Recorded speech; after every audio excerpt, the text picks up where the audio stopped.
يا أيها الذين آمنوا اتقوا الله حق تقاته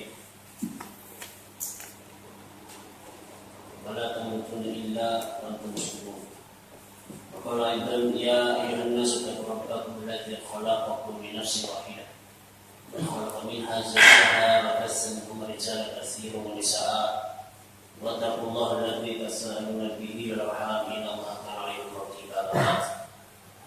فإن أصدق الحديث كتاب الله وخير الهدى هدى محمد صلى الله عليه وسلم وشر الأمور محدثاتها فإن كل محدثة بدعة وكل بدعة ضلالة وكل ضلالة في النار.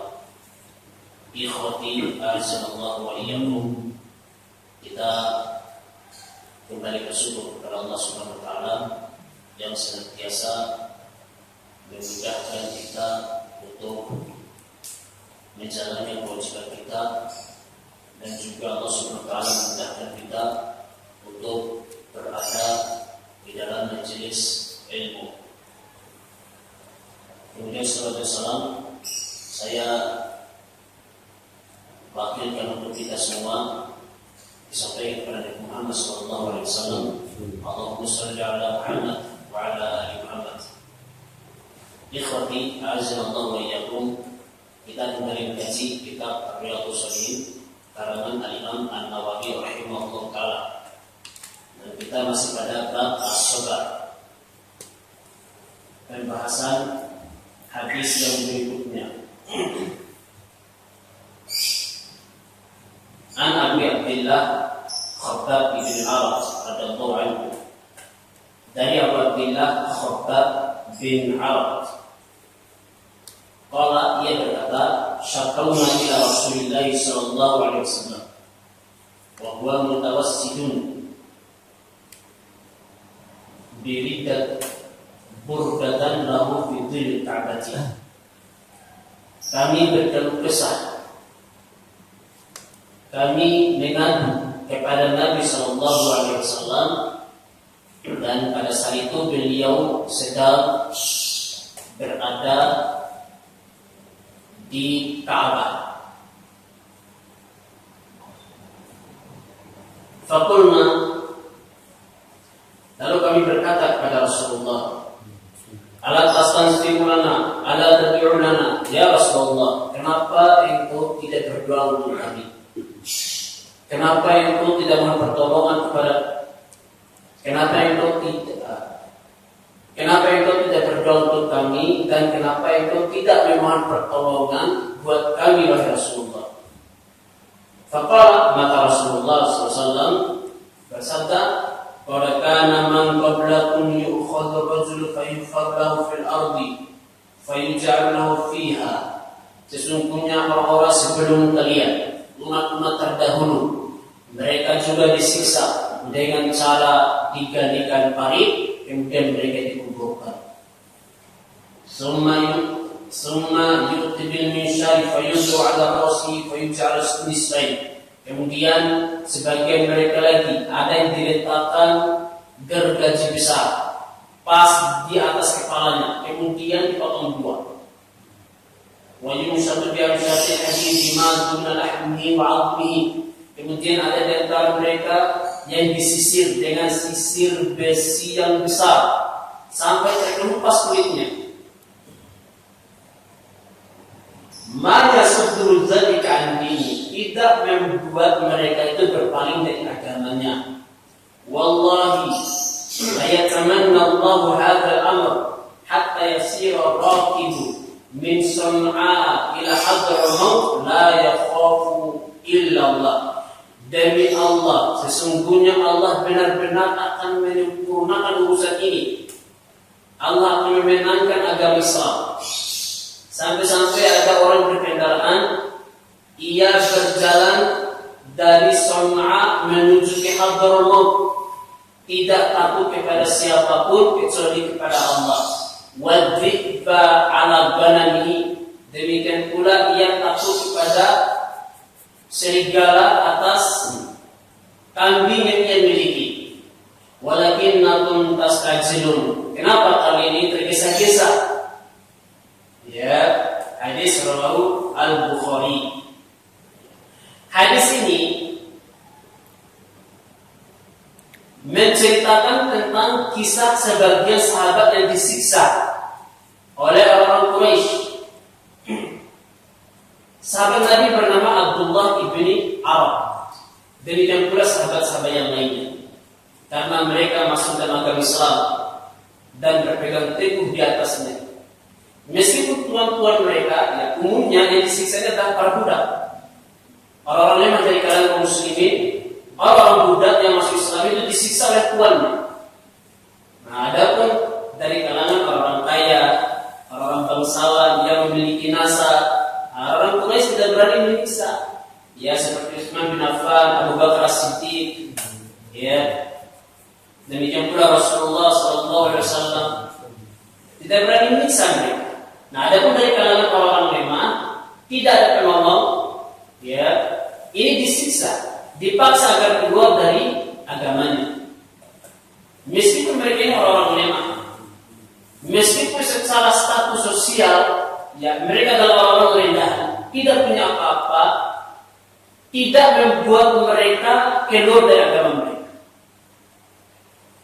Ini lihat bagaimana pokoknya agama mereka. Meskipun mereka disiksa, Bilal bin Rabah dalam waktu yang bersamaan, demikian juga Yasir, ya, bersama istrinya, juga sahabat Nabi, ya, Ammar adalah putra daripada Yasir. Demikian pula sahabiyah yang bernama Zinira, dan juga Abdullah Khabbab bin Arad, Abu Abdillah Khabbab bin Arad. Dalam waktu bersamaan mereka para budak ini disiksa dengan siksaan yang luar biasa, di luar daripada kemanusiaan. Ya, sangat tidak manusia mereka yang disiksa. Karena ada di antara mereka yang sampai mati, seperti Yasir bersama istrinya. Mereka disiksa di hadapan putranya Ammar.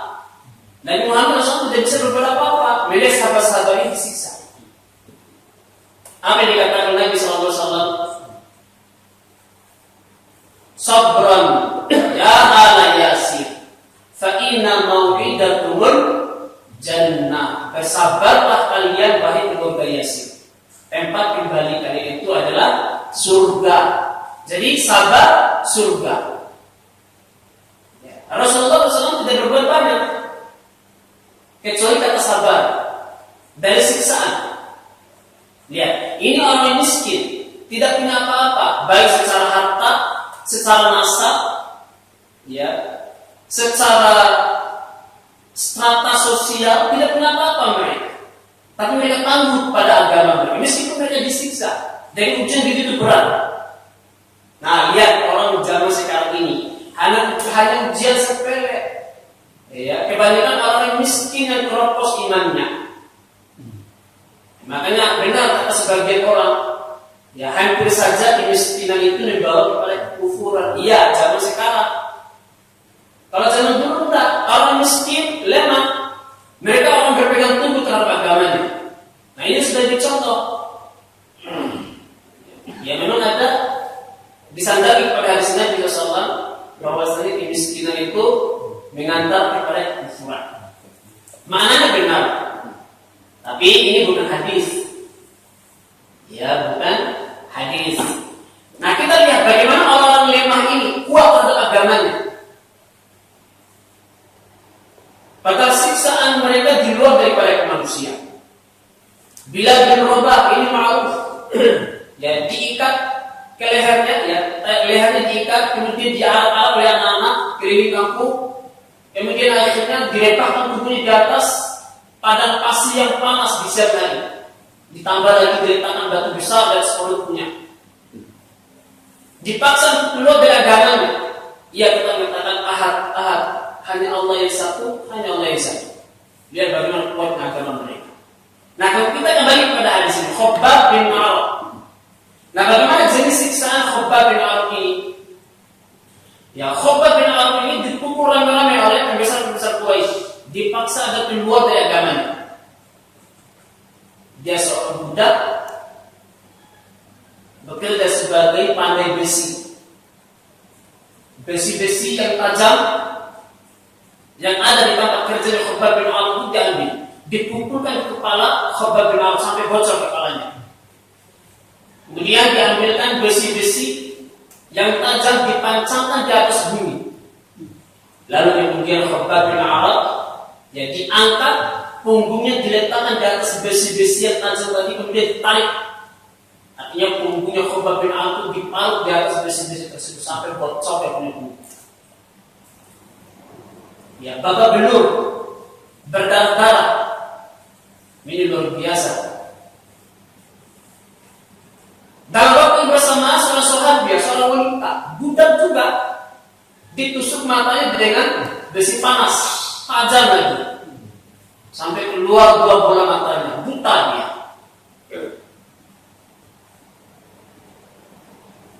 Apa kata Abu Jahal?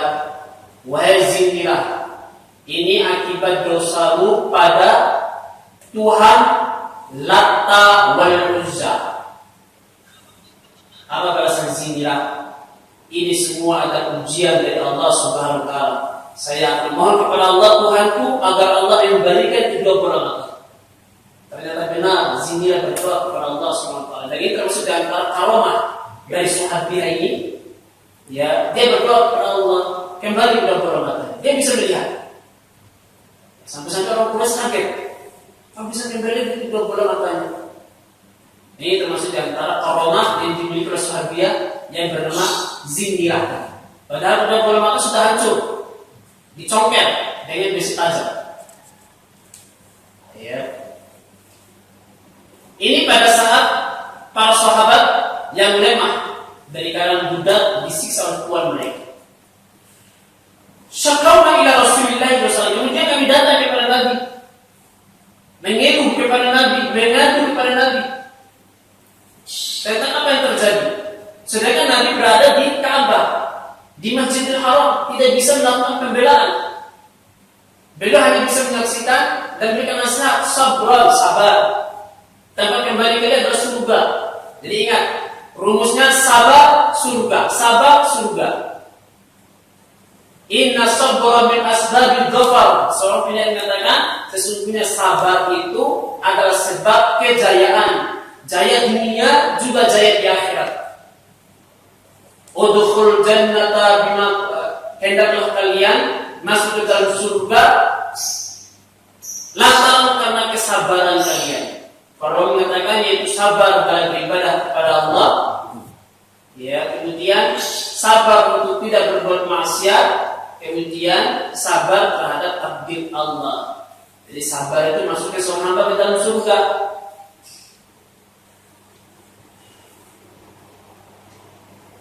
Khabbab bin Arad, ia berkata kepada Nabi SAW, ya Rasulullah, kenapa engkau tidak memohon pertolongan kepada Allah untuk kami? Kenapa tidak berdoa kepada Allah? Ini kan seorang Nabi.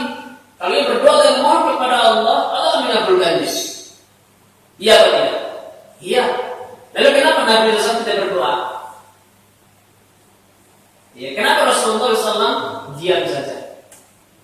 Semuanya ada waktunya. Semua itu memang harus berlaku agar Allah SWT hendak menguji kesabaran para sahabat. Ya, memang ujian itu harus ada. Memang hidup itu harus ada ujiannya. Disitulah bukti keimanan seorang hamba, diuji. Ya, keimanan itu bukan seorang rajin beramal soleh. Keimanan itu bukan, masya Allah, rajin bolak-balik ke masjid.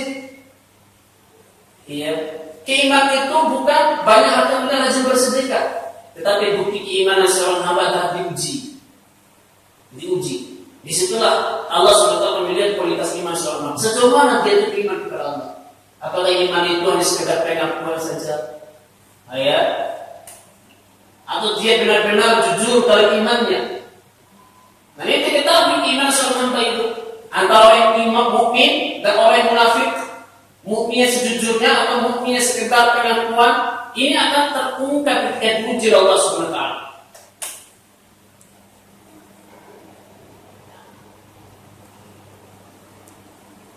Ketika para sahabat di luar dari kota Madinah menuju ke Medan Uhud, dari 300 jumlah mereka yang keluar adalah 30 lebih. Nah, terbukti orang yang benar-benar jujur imannya atau sekedar pengakuan saja, 30 orang itu keluar dari kalangan orang munafik. Ya, perang itu terujian dari Allah Subhanahu wa taala. Apa kata Nabi SAW? Ya, ketika Khabbab bin Arad menyeru kepada Nabi SAW, Rasulullah SAW menyebutkan bagaimana orang terdahulu. Jadi memang ujian itu adalah sunnatullah, pasti terjadi kepada siapapun. Semua para nabi itu Rasulullah SWT, orang yang mengikuti kebenaran dengan sejujur-jujurnya, mereka pasti akan diuji oleh Allah SWT. Nabi menyatakan orang-orang terdahulu sebelum kalian dari kalangan para nabi, para pengikut mereka juga disiksa seperti ini. Allah uji mereka. Ya, bahkan lebih dahsyat dari para sahabat. Orang terdahulu ada yang dikuburkan hidup-hidup, dipaksa untuk keluar dari agamanya.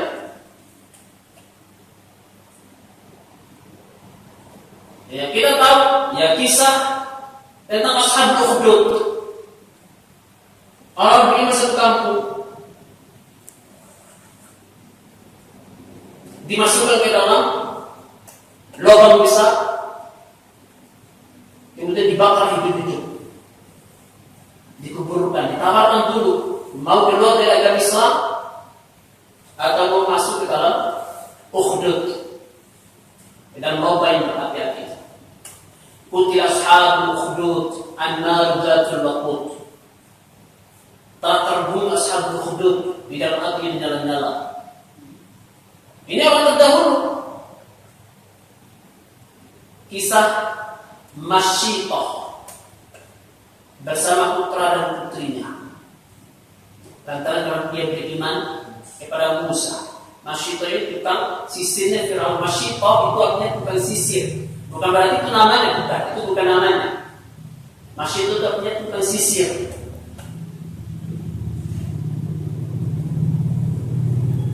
Yang ditawarkan itu buat dari Islam atau yang dimasukkan ke dalam minyak yang sangat panas. Dia tetap bertahan di dalam keimanannya. Anak-anaknya dimasukkan dulu ke dalam minyak yang sangat panas. Ketika dimasukkan langsung jadi tengkorak. Dan ia menyaksikan sendiri satu persatu anak yang dimasukkan ke dalam minyak. Lihat, jiwa seorang ibu lemah. Jiwa seorang ibu sangat penyayang terhadap anak-anak, tetapi karena imannya lebih menguasai dirinya, tidak apa-apa anak-anaknya menjadi tengkorak, dibakar satu persatu. Kemudian giliran dia ditawarkan mau murtad di luar dari agama atau mau masuk dalam minyak yang sangat panas.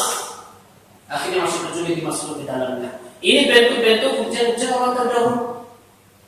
Ada juga di antara mereka yang digergaji di belah dua.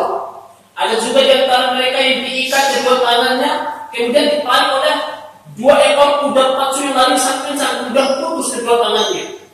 Ada juga di antara mereka yang disisir dengan sisir besar yang tajam-tajam, ya, sampai terkelupas semua kulitnya yang tersisa dalam tengkoraknya semua. Ini ujian orang terdahulu. Akan tetapi mereka tidak cengeng, kata Nabi. Mereka tidak keluar dari agama mereka. Mereka bersabar. Artinya ini sunatullah harus kita terima. Ujian itu pasti ada dari zaman ke zaman. Siapapun yang beriman kepada Allah, siapapun berpegang teguh terhadap al-haq, yang mengikuti jejaknya para nabi, pasti akan diuji Allah Subhanahu wa taala. Dan ini sunatullah pasti terjadi. Laqad fatanna alladziina min qablikum. Benar-benar kami menguji orang-orang terdahulu. Supaya apa? Supaya Allah mengetahui siapa orang yang jujur dalam keimanan. Siapa orang yang jujur dalam keimanan.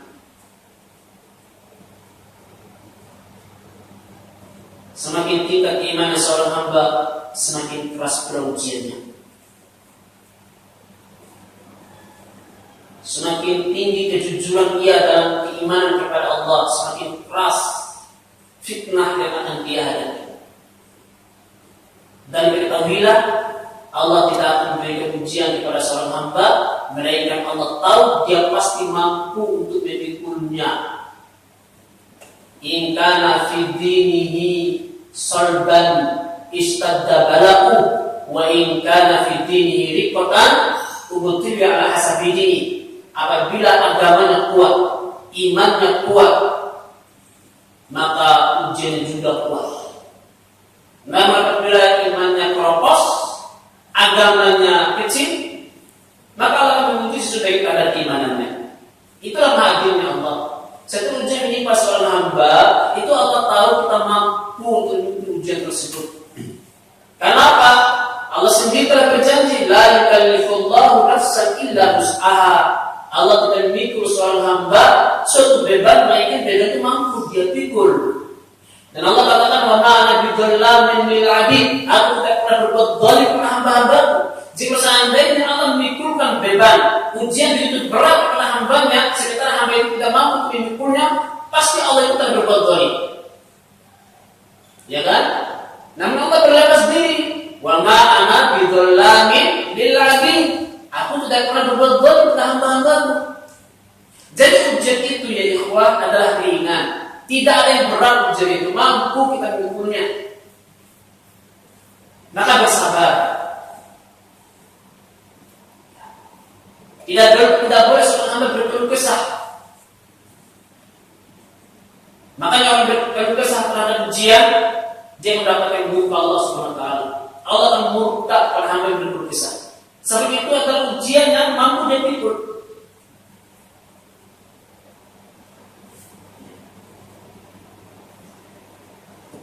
Nabi Rasul bersabda, asyadun nasil bala al-anbiya, summa al-ansal fal-ansal, summa salihuna. Orang yang paling berat ujian itu adalah mereka para nabi. Kemudian semisal dengan para nabi, kemudian orang-orang soleh. Para nabi yang semisal dengan para nabi. Orang-orang yang mengikuti jejaknya para nabi, mereka akan mendapatkan ujian.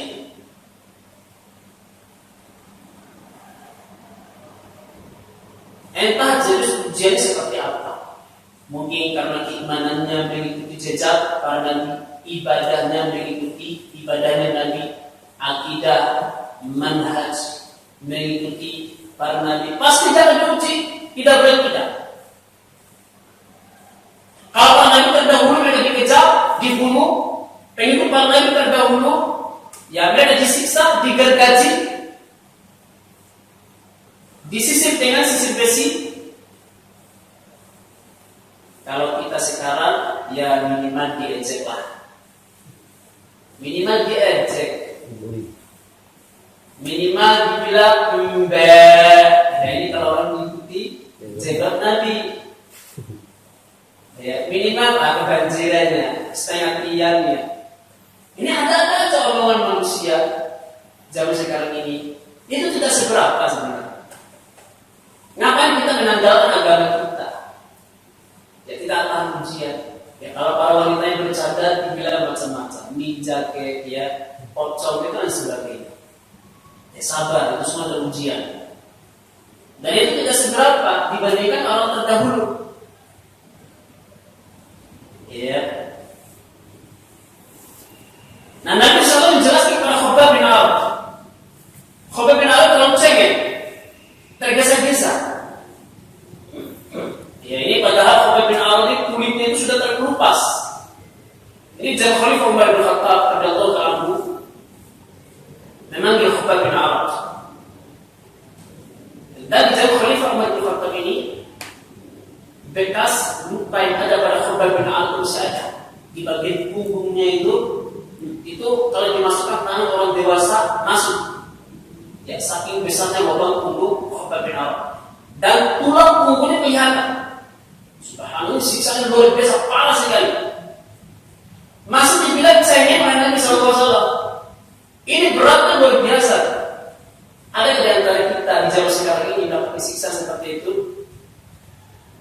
wahai muttabi'ur rasul, wahai orang-orang yang mengikuti Rasul, yang mengaku mengikuti sunnah Nabi, yang mengaku cinta kepada Nabi, walaupun tidak dibuktikan dengan amal ibadah beliau, walaupun kita mengikuti amal ibadah beliau, sunnah beliau, maka kita bersabar dan ujian kita tidak seberapa. Ujian kita tidak seberapa. Rasulullah SAW bersumpah, demi Allah, Allah akan menyempurnakan agama ini. Artinya sabar. Allah akan memenangkan agama ini. Allah akan menjayakan agama ini kalau kita mau bersabar. Jadi ya ikhwah, kesabaran itu selalu membuahkan hasil. Kesabaran itu selalu membuahkan kemenangan. Artinya kita jalani dulu kesabaran itu ketika kita dipuji Allah SWT. Rasul mengatakan Allah akan menyempurnakan agama ini di seluruh dunia, ya, akan tersebar agama Islam dan tidak ada lagi rasa takut karena Islam sudah tersebar. Sampai kalau ada orang yang berjalan mulai dari Son'a sampai ke Hadramaut, tidak ada kekhawatiran bagi mereka, tidak ada ketakutan bagi mereka, kecuali mereka hanya takut kepada Allah dan mereka takut terhadap serigala yang menerkam kambingnya. Itu mereka takut. Tapi Islam sudah tersebar luas. Walakinnakum tastajilun. Jadi kalian jangan tergesa-gesa, sabar. Ya, Allah pasti menangkan agama ini. Ya. Di sini mengandung makna bahwasanya akhir daripada kesabaran itu adalah kejayaan. Itu suatu hal yang pasti. Ini adalah kaidah. Akhir daripada kesulitan adalah kemudahan. Ya. Ini sudah sunnatullah yang berlaku.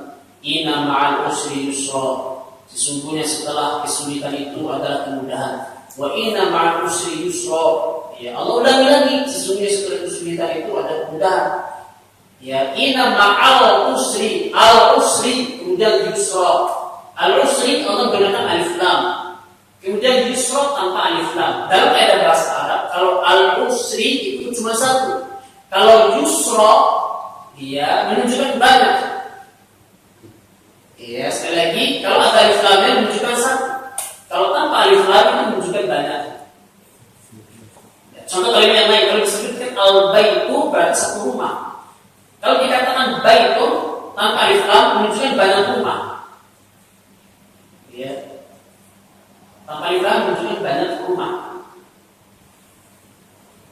Ya, artinya setelah satu kesulitan akan ada banyak kemudahan. Setelah satu ujian akan ada banyak kemenangan. Maka hendaklah seorang bersabar dari ringannya ujian demi menggapai kejayaan yang besar, kemenangan yang banyak. Dan ini realita. Setiap ujian ada kesulitan hidup pasti Allah akan mudah. Dan ini janji Allah Subhanahu wa taala. Janji Rasulnya sallallahu alaihi wasallam. Dan ini juga adalah realita dalam kehidupan kita. Inna Allah la yukhliful mi'ad. Sungguh Allah tidak akan pernah mengingkari janjinya. Apa kata Khabbab bin Arad? Demi Allah, ini di jalur Khalifah Umar bin Khattab. Demi Allah, saya benar-benar menyaksikan ada seorang wanita yang berjalan dari Son'a sampai ke Hadramaut seorang diri, tanpa ditemani oleh siapapun. Dia menyeret kambing-kambingnya dan dia takuti hanya kepada Allah, dan dia takuti ada serigala yang menerkam kambingnya. Aman. Ya, kalau di zaman dulu sebelum tersebar di Islam, orang tidak bisa pergi kemana-mana. Ya, mau pergi ke Syam harus membawa rombongan pasukan. Ya, kalau Abu Sufyan bin Harb ya pergi berdagang ke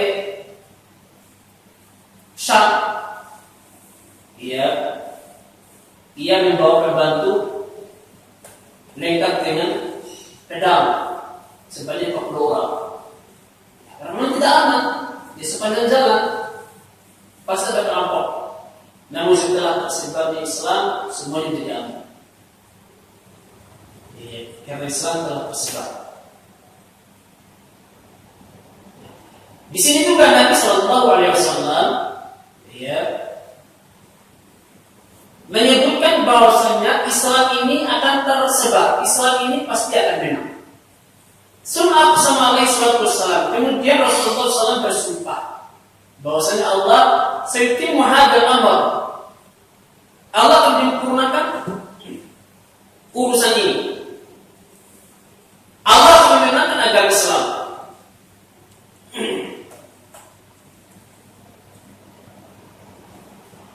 Hadza haditsu ayatillah.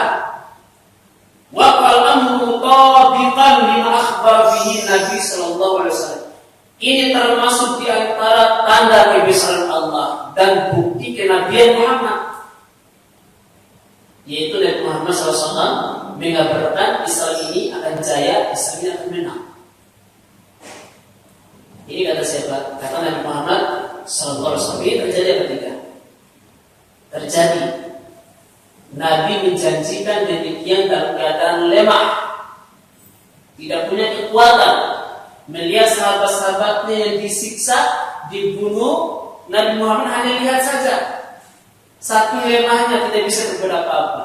Nabi menjanjikan Islam ini akan menang, akan jaya, dan itu terjadi. Orang lemah dan punya kekuatan apa-apa, kemudian dia menjanjikan Islam pasti jaya, kemudian itu pun terjadi. Ini menunjukkan bukti kenabian, dalilun nubuwah, bukti kenabian, menunjukkan bahwasanya benar Muhammad itu adalah nabi, bukan sekedar pengakuan. Benar Muhammad itu adalah nabi.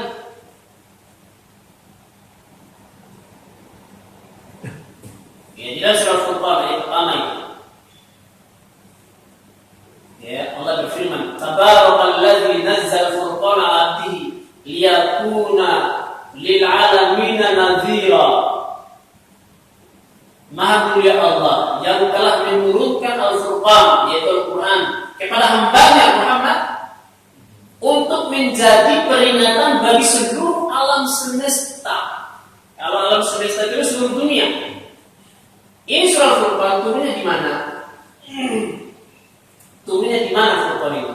Surah Furqan itu turunnya di Makkah. Turunnya di Makkah. Sedangkan di Makkah kaum muslimin lemah, tidak punya apa-apa. Kaum muslimin ditindas, disiksa, dibunuh, dan Muhammad tidak bisa berbuat apa-apa. Tetapi ada ayat yang mengatakan Allah menurunkan Al-Quran, dan Al-Quran ini menjadi peringatan untuk seluruh dunia. Lah mungkin orang tidak punya kekuatan apa-apa, orang yang lemah membawa risalah peringatan untuk seluruh dunia. Masuk apa tidak? Jangan orang lemah tidak bisa berbuat apa-apa.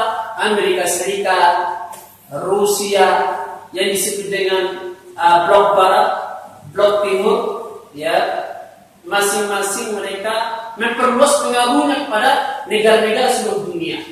Tapi ada juga negara-negara yang non-blok, tidak kepada Rusia, tidak kepada Amerika, padahal itu negara besar, negara benar-benar kuat. Nabi Muhammad tidak bisa berbuat apa-apa, lemah, ditindas, pengikutnya adalah para budak. Tapi ada yang mengatakan Al-Quran ini menjadi peringatan di seluruh dunia, akan berpengaruh di seluruh dunia. Terjadi apa tidak? Terjadi. Terjadi. Mulai dari zaman Khalifah Abu Bakar, lanjut ke Umar, Utsman, Ali, Muawiyah, Abbasiyah, berkembang di seluruh dunia. Kemudian ada masa-masa kemerosotan umat Islam. Nanti akan kembali jaya, akan kembali pada masa kekhalifah yang dipimpin oleh Al-Imam Mahdi, kemudian Nabi Isa alaihissalam di akhir zaman nanti. Semuanya akan berjalan sesuai dengan ketetapan Allah SWT. Iya.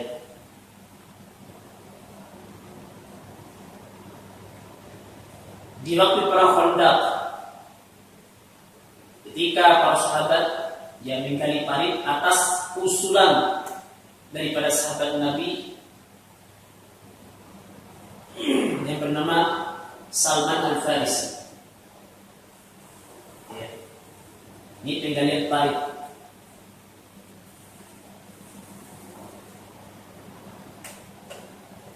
Dalam penggalian parit itu ada sebuah batu besar yang menjanggal, sehingga para sahabat tidak bisa melanjutkan penggalian. Lalu dipanggil Rasulullah SAW, kemudian Rasulullah memukul batu tersebut. Satu kali pukulan keluar percikan api yang besar sekali. Kemudian Rasulullah mengatakan, Allahu Akbar, Allah akan menakutkan Romawi untuk kalian. Semua para sahabat bertakbir. Kemudian pukulan yang kedua, Allah akan menaklukkan Persia untuk kalian. Semua para sahabat bertakbir. Ini kata-kata Nabi SAW. Dalam keadaan memang, dalam keadaan kaum muslimin ini berusaha untuk menghindari dari serangan musuh. Tidak punya kekuatan apa-apa. Tapi rupanya itu terjadi. Romawi jatuh, Persia jatuh. Sesuai dengan apa yang dikatakan Nabi SAW. Ya.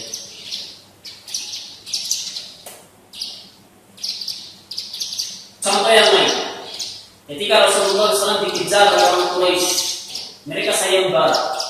Barang siapa yang mengangkat Muhammad, entah hidup atau mati, ia mendapatkan hadiah 100 unta. Akhirnya orang Quraisy berlomba-lomba. Mereka tersebar luas di penjuru padang pasir. Nah, ada orang Quraisy yang mendapati jejak Rasulullah bersama Bakar yang bernama Suraqah. Yang bernama Suraqah. Suraqah ini dengan antusiasnya mengejar Nabi SAW. Lalu kemudian dia izin Allah satu dari terperosok ke dalam tanah dan dia menjatuh. Dia juga terperosok ke dalam tanah. Lalu kemudian Rasulullah SAW membantu untuk menyelamatkan Suraqah. Tapi jangan lagi mengejar Nabi setelah itu. Dan Rasul berjanji pada Suraqah, saya berjanjikan kepada engkau Suraqah mahkota emas Raja Persia. Ini dalil tidak, masalah tidak. Ini Nabi Muhammad dikejar sama orang, lalu takut. Ya, dikejar sama bangsa Quraisy. Menjanjikan mahkota Raja Persia kepada Suraqah. Ya sudah, saya percaya aja. Jadi Suraqah dia masih Islam dan dia percaya aja apa dikatakan oleh Muhammad. Akhirnya Suraqah pulang, ya diajari dari seorang Quraisy, ketemu sama Muhammad. Saya sudah ketemu semua mungkin dia dari di sana. Sudah kejar di sana tidak ada. Akhirnya orang Quraisy berpencar lagi. Akhirnya Muhammad selamat. Dan subhanallah dia di jalan Khalifah Umar bin Khattab penaklukan Persia. Semua ghanimah yang ada di seluruh istana dibawa semua di hadapan Umar bin Khattab radhiyallahu ta'ala anhu. Subhanallah. Di situ terdapat mahkota yang biasa digunakan oleh Raja Persia. Lalu Umar bin Khattab memanggil Suraqah, panggil Suraqah. Ya, berkata Umar bin Khattab, wahai Suraqah, masih ingat ikut dengan janji Nabi SAW dengan mahkota Raja Persia? Iya masih ingat. Ini adalah mahkota Raja Persia. Ambillah dan pakailah. Subhanallah. Kenyataan. Ini jadi kenyataan. Ini terbukti Muhammad adalah Nabi. Bukan seperti dikatakan kalau kita asatir awali. Apa yang dikatakan Muhammad itu adalah dongeng, cerita lucu. Ya. Orang yang ngigau di siang bolong atau seorang peramal, kahin, majnun, ya, Muhammad itu peramal, Muhammad itu pendongeng, Muhammad itu gila. Ya gimana kita selalu menyebutkan hal-hal yang bakal terjadi, menjanjikan sesuatu yang bakal dimenangkan oleh kaum muslimin dalam keadaan lemah. Gimana tadi? Bilang majnun sama orang, Ya. Namun waktu yang membuktikannya. Dan banyak sekali sabda-sabda Nabi SAW semuanya terbukti. Semuanya terbukti. Yang belum terbukti sekarang apa? 10 tanda besar hari kiamat. Dajjal, turunnya Nabi Isa, Ya'juj dan Ma'juj, apalagi Dababa dan seterusnya. Ini belum terbukti. Ya, karena belum waktunya. Semua disabdakan Nabi SAW mulai dari zaman sahabat sampai sekarang semuanya telah terbukti.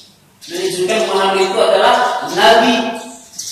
Wa ma yantiqu 'anil hawa in huwa illa wahyu yuha. Muhammad tidak bicara dengan wahyu dari Allah Subhanahu wa taala. Bukan hawa nafsunya. Ya.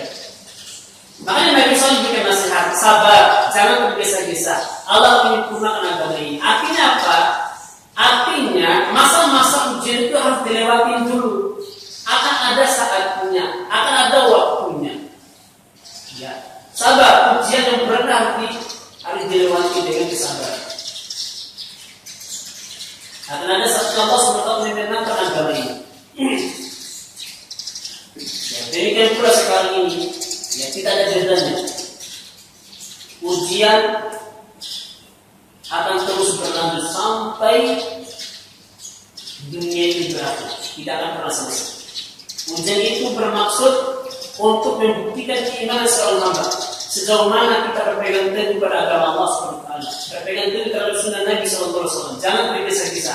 Ada banyak orang yang sekarang tergesa-gesa, ingin menegakkan kekhilafan, yang ingin menegakkan syariat Islam dan seterusnya. Sabar, kita tidak punya kekuatan. Ya, kita ini masih periode Mekah, lemah, tidak punya kekuatan, tidak bisa berbuat apa-apa. Muncul ingin menegakkan syariat Islam dengan semangatnya, di sana kemudian dihapus. Muncul semangat untuk menegakkan khilafah, maka di sana dihapus. Ya, mereka tidak bisa berbuat apa-apa, tidak punya kekuatan.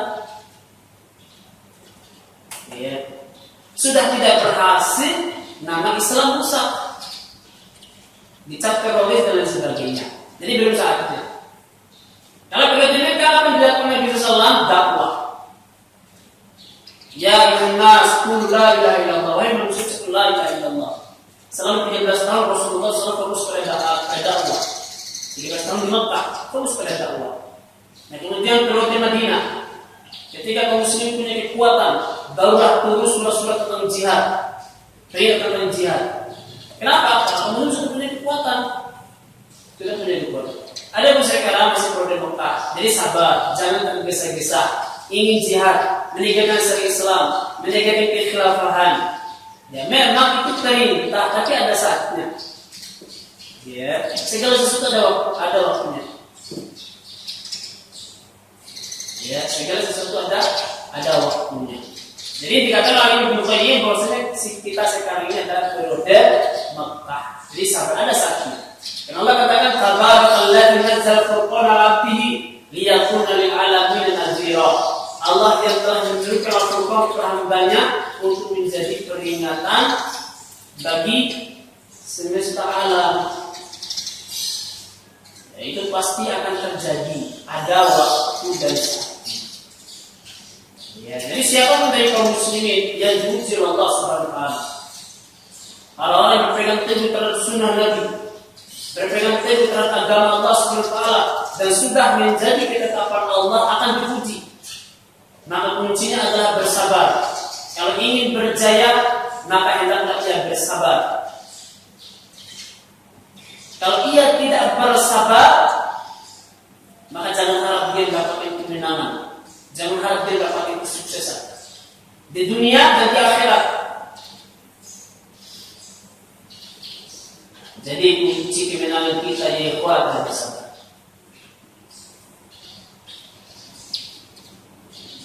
فإذا صبر وصابر وسلك الطريق توصل إلى المقصود. Bagi siapa yang bersabar dan menempuh jalan yang disyariatkan, pasti dia akan sampai pada tujuannya. Akan tetapi bagi siapa yang membuat fawdha, membuat keributan, demikian pula melakukan pemberontakan dengan cara yang tidak disyariatkan, ya, maka dia tidak akan sampai pada tujuannya. Kenapa? Lian ada muslimin minal munafiqin wal kufar yamshuna ala khuttan sabita munaddama wa yahsuduna maqsudahum. Sesungguhnya musuh-musuh Islam, musuh-musuh kaum muslimin dari kalangan kaum kafir dan munafik, mereka semua bersatu, ya, mereka semua berjalan ya terencana, teratur, bersatu, ya, maka sampailah mereka kepada tujuan. Jadi orang kafir dan munafik itu memang kalau mereka bersatu dan rencana mereka itu tertata, ya, tertata, sehingga sampai mereka pada tujuan. Kalau kita membuat faudo, maka tidak akan sampai pada tujuan. Dan sudah pasti dari zaman dulu orang kafir itu mereka bersatu dan rencana mereka tertata, ya, akan tapi dari dulu Allah SWT menanggung kebenaran ini karena kesabaran mereka. Walaupun ya ada siksaan, ada ujian dari Allah SWT. Dan kaum muslimin zaman sekarang ini adalah masa-masa ujian. Dimanapun berada, ada yang dibantai, ada yang ditindas, ya, entah di luar negeri atau dalam negeri, di mana-mana kaum muslimin sedang diuji oleh Allah SWT. Maka kuncinya adalah bersabar. Bersabar. Apakah kita ingin hidup tanpa ujian? Nah, dari zaman dulu sampai kapanpun kita diuji. Disitulah dibuktikan keimanan kita. Ya, sejauh mana kita berpegang teguh terhadap agama Allah. Ya, sejauh mana kita berpegang teguh terhadap sunnah Nabi SAW. Ya, dan sekarang kaum muslim tergesa-gesa. Ada yang keluar dari petunjuk Nabi SAW. Jangan kita mengukur dengan hawa nafsu kita. Menurut hawa nafsu kita, kalau kita berbuat begini akan terjadi begini. Ini hawa nafsu. Ya, ingat Al-Quran dan hadis ini adalah petunjuk, ya, yang harus kita tempuh. Ya, ukurannya bukan hawa nafsu. Ya, kita lihat di perang Uhud. Penyebab kekalahan itu turunnya bukan panah. Ini karena mereka mengikuti hawa nafsu. Apa kata mereka? Orang kafir sudah lari naik ke atas gunung, mereka lari berkomando, meninggalkan senjata mereka, meninggalkan harta mereka. Apa kata hawa nafsu mereka? Musuh sudah kalah. Padahal awal-awal Nabi akan memberikan nasihat. Apa hadis Nabi? Ya, la tatrukul jabal salawun kasarna amin kasarna. Jangan meninggalkan gunung ini, entah kami menang atau kalah. Ini kata Nabi. Ini hadis Nabi. Ada yang mereka mengikuti hadis Nabi, pasti mereka menang dengan izin Allah. Namun mereka lebih memilih hawa nafsu mereka. Apa hawa nafsu mereka? Musuh telah kalah. Memang mereka demikian, terlihat dengan mata kepala dan dimiliki oleh mereka. Nah, jadi jangan sekali-kali kita melihat dengan nazar, dengan pandangan kita, dengan hawa nafsu kita. Jangan sekali-kali kita menilai dengan perasaan kita, lalu kita menyelisih petunjuk Nabi SAW. Ya, jadi kita mengikuti petunjuk Nabi, bersabar. Ya, bersabar. Wallahu ta'ala a'lam. Silakan menjawab.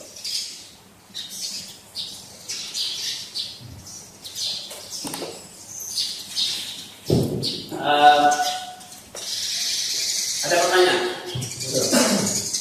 Silakan Pak Haji dulu. Ustaz Fadila Kusman, silakan.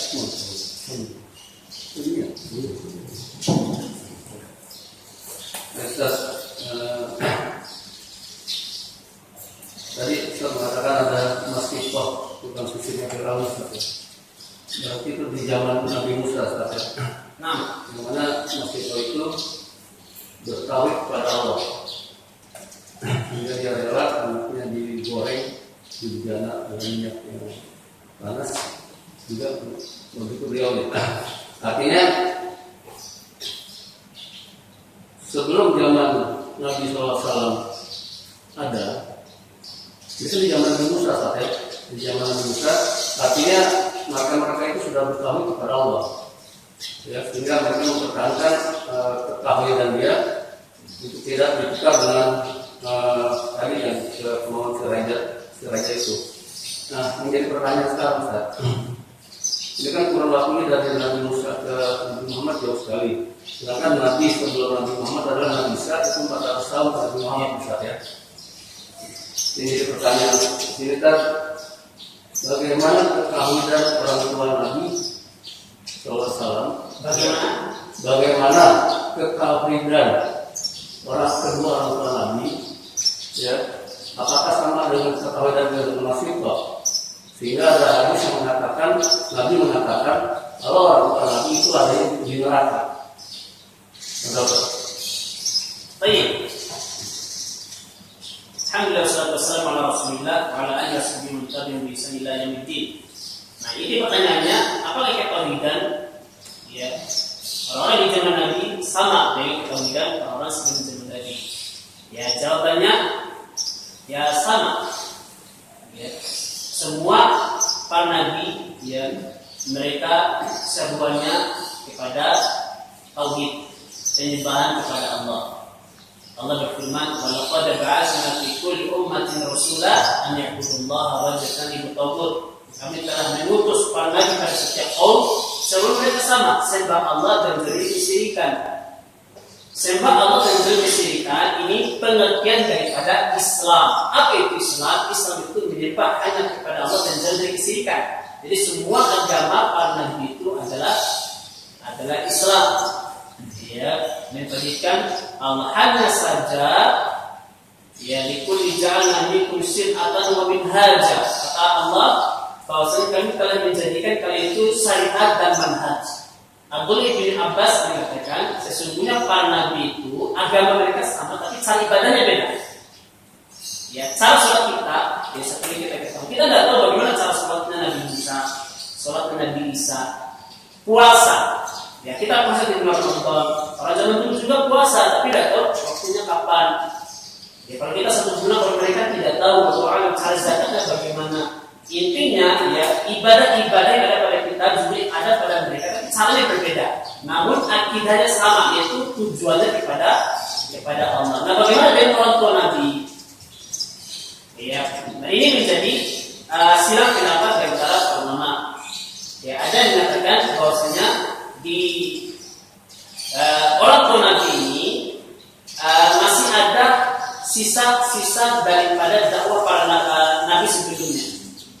Ya, terutama sekali di Mekah adalah dakwah Nabi Ibrahim alaihissalam dan juga Nabi Ismail. Ya. Maka ini alasan ulama mengatakan orang tua Nabi berada di dalam neraka. Ya, sebab sisa-sisa ajaran dan dakwah Nabi Ibrahim itu masih ada pada saat itu. Ya, buktinya ya di zaman Nabi, ya setelah Allah SWT mengutus Nabi, masih ada orang yang mengikut Allah. Ya, masih ada orang-orang yang tidak berbuat syirik. Karena mereka tetap mengikuti ajaran Nabi Ibrahim. Termasuk dalamnya siapa? Abu Bakar Siddiq. Kemudian siapa lagi? Pamannya Umar bin Khattab. Siapa itu? Ya. Kemudian siapa lagi? Abdullah bin Zaid. Ya, Nabi Muhammad SAW ketika pergi ke Gua Hira, sebagaimana kata Aisyah, Rasulullah SAW dzahaba ila ghar yatahannus, tujuan untuk beribadah. Dengan apa ia beribadah? Beribadah ala dini Ibrahim, tidak agamanya Nabi Ibrahim.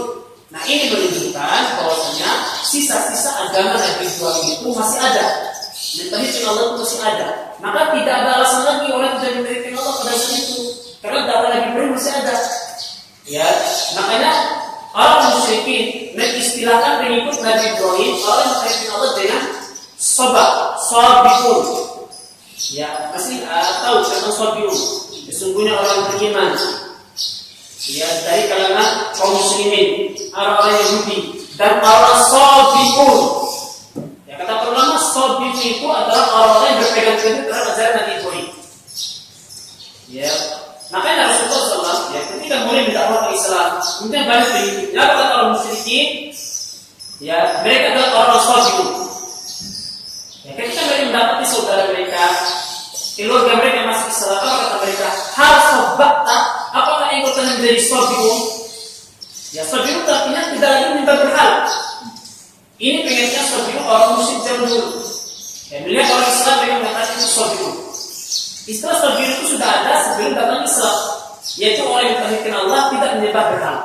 Nah, ini menunjukkan bahwasanya agama itu masih ada. sisa-sisa ajaran Nabi Ibrahim itu masih ada, maka tidak ada alasan lagi orang-orang tidak ditauhidkan Allah. Ya, maka siapa yang tidak ditauhidkan Allah sebelum diutus Nabi Muhammad SAW ini, maka mereka akan dikatakan kafir.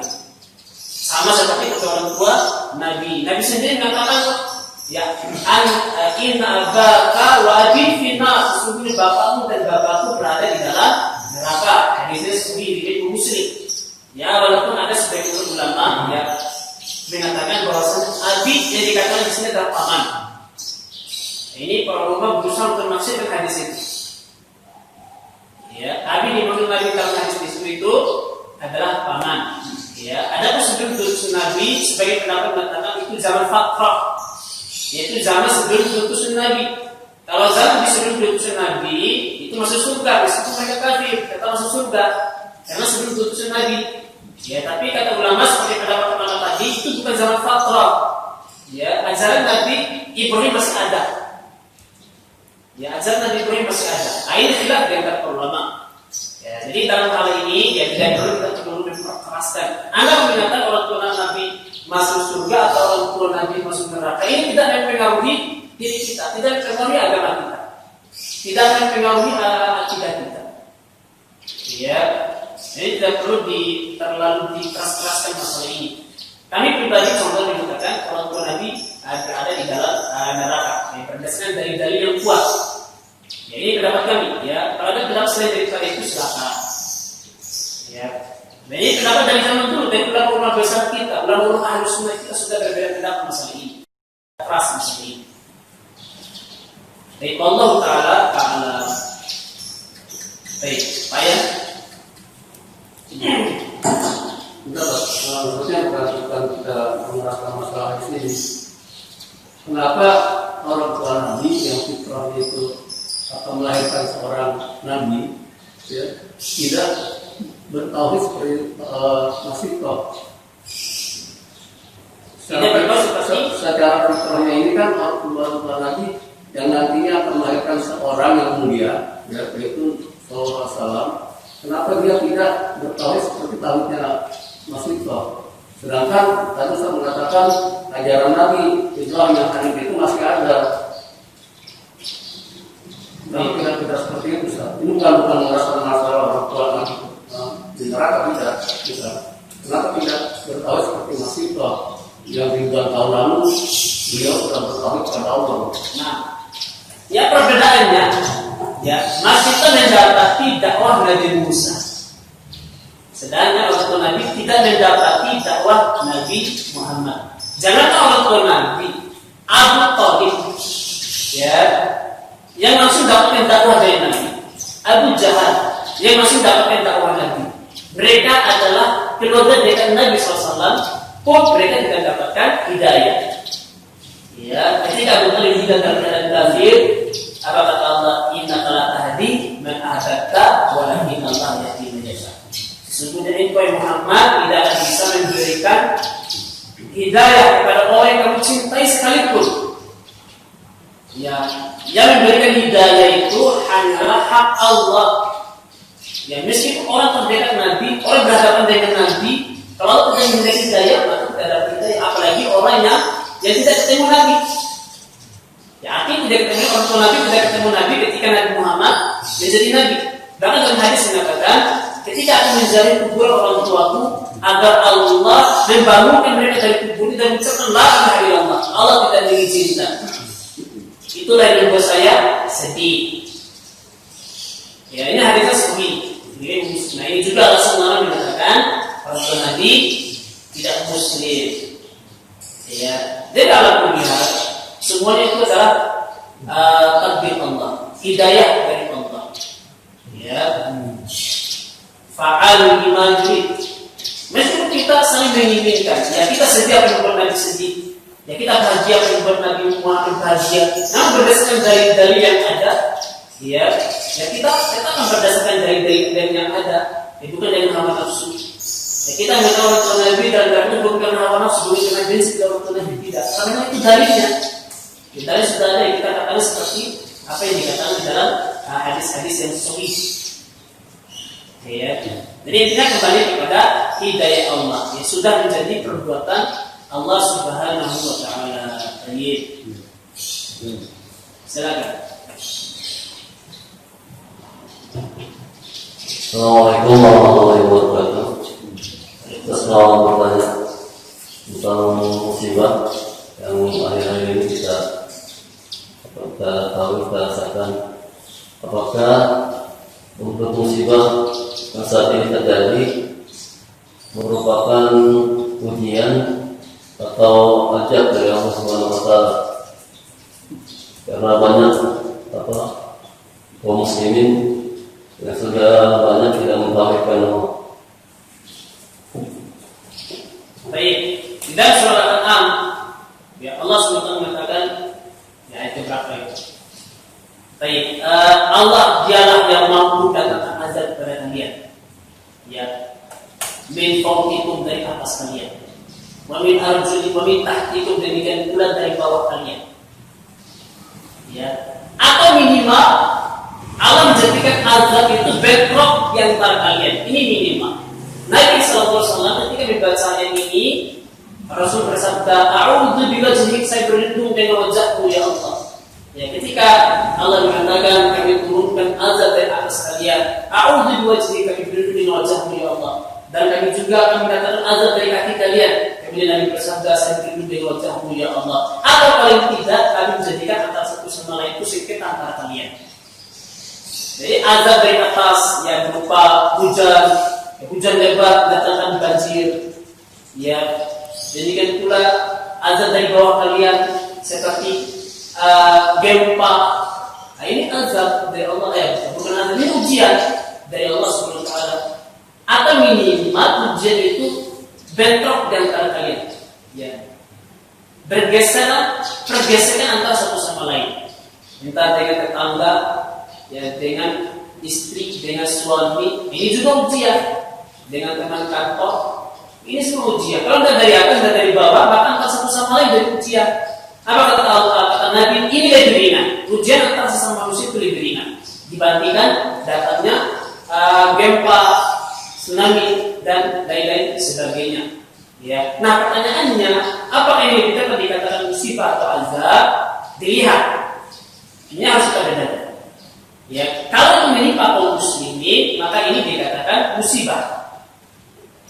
Ya, kalau itu menimpa kaum muslimin, ini disebut dengan musibah. Namun kalau itu menimpa orang kafir, kita katakan itu adalah azab dari Allah Subhanahu wa taala. Ya, karena azab itu tujuannya untuk menghancurkan. Sedangkan kaum muslimin, musibah itu tujuannya agar kaum muslimin kembali kepada Allah Subhanahu wa taala.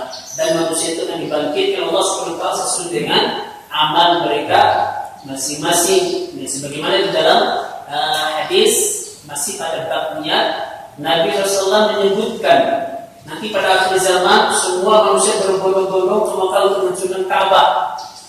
Lalu Allah SWT datangkan musibah, Allah membelah tanah, mereka semua masuk ke dalam tanah. Apa kata Aisyah? Ya Rasulullah, ya, bukankah di tengah-tengah mereka ada orang-orang awam, ada orang-orang Islam juga yang ikut untuk menghancurkan Ka'bah? Coba, mereka tidak tahu apa-apa. Mereka hanya dipanas-panasin saja, diprovokasi. Ayo ikut saja, orang-orang buru-buru di pasar, ayo ikut saja, bergabung saja. Mereka ikutan, kemudian mereka dibinasakan Allah SWT semua. Apa kata Nabi SAW? Inna Allah yab'atsuhum ala niyatihim. Allah membangkitkan mereka semua sesuai dengan amal mereka masing-masing. Jadi musibah Allah timpakan kepada mereka, kemudian akan dibangkitkan sesuai dengan amal mereka masing-masing. Allah Ta'ala alam, yang kita cukupkan dengan hadap subhanahu wa ta'ala. Sudah la atas kafir wa tu'ulai. Mungkin kita akhiri saja bab sabar. Ya, kayaknya masih panjang sekali. Kita akhiri saja ya.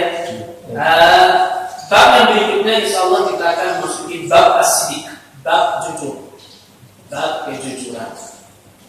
Baik. Assalamualaikum warahmatullahi wabarakatuh. Waalaikumsalam.